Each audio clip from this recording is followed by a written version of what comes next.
Breaking news out of Bangladesh, where the Supreme Court has scaled back a ruling by the High Court to reinstate a job quota system. So in June, the High Court brought back a system that reserves 30% of government jobs for relatives of veterans who fought in Bangladesh's War of Independence. Well, after violent protests this week, the Supreme Court has suspended that ruling and brought forward an August 7 hearing on the matter. A nationwide curfew does remain in place, and it's been extended indefinitely. That's as security services try to quell the protests. And details on the top court's ruling will become clearer in the coming hours. But we know that at least 114 people have been killed so far, thousands injured in a violent crackdown by the police and military. We'll bring in our correspondent, Tanvir Chowdhury, who's joining us from Dhaka to talk us through the Supreme Court's decision and what it means when Bangladesh's top court says that it's scaled back the quotas. Well, essentially, you might as well say it's almost scrapped. Out of 100%, 93% is now open. It's based on merit, like as anybody can participate in any government job. Among the 7%, 5% will go to the family members of the freedom fighters of 1971 Liberation War.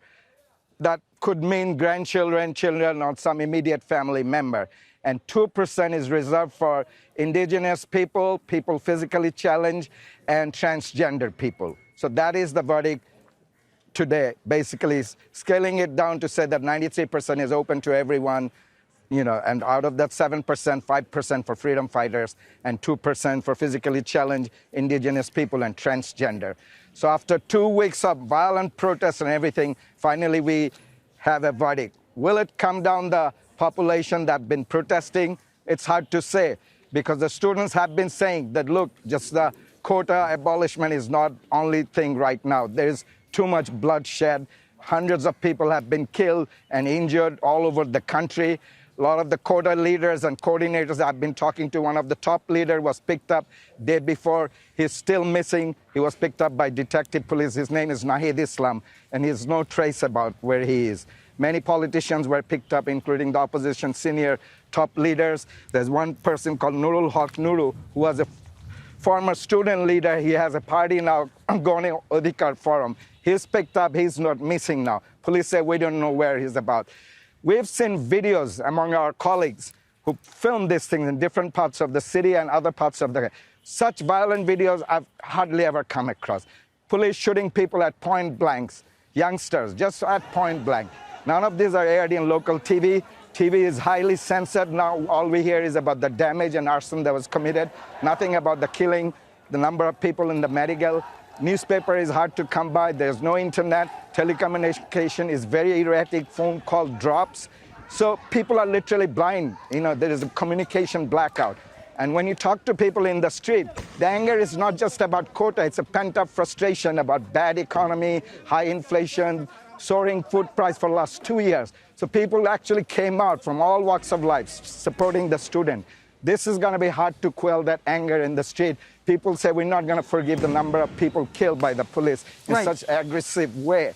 So this is something we have to see how the fallout from all this happens. Yeah, Tanvir, we'll wait to see whether this decision satisfies the protesters. But what do we think this could mean for the security situation in Dhaka in particular, where you are? It's very eerily calm. There's heavy presence of military, paramilitary, and police. As we speak, there's clashes going on certain parts of the corner of the city in different locations, because we have colleagues in those places and we're getting calls and sharing information, and even other parts of the country, not in the same scale last 2 days. So people are wondering if this is going to actually quell the unrest that's been going on past 1 week. And the heavy-handed tactics the police have used really angered general population. It's not just a student. So the government is kind of feel like a bit insecure, which is why they deployed army, because they couldn't handle the protests anymore. And they wanted the army under civil administration to bring things under control. And the curfew is still on from local time 3 p.m. to 5 p.m. There'll be 2 hours break and still on for indefinite periods. The government declared 2 days general holiday, today, Sunday, and tomorrow, Monday. For whatever reason, we don't know that. So everything is very basically on the air. We don't know what will happen next because it's so dynamic and fluid, the whole political situation and things on the ground. Okay, Tanvir, we'll let you go for now, but we will be speaking to you in the hours to come. Thank you so much for that update from Bangladesh.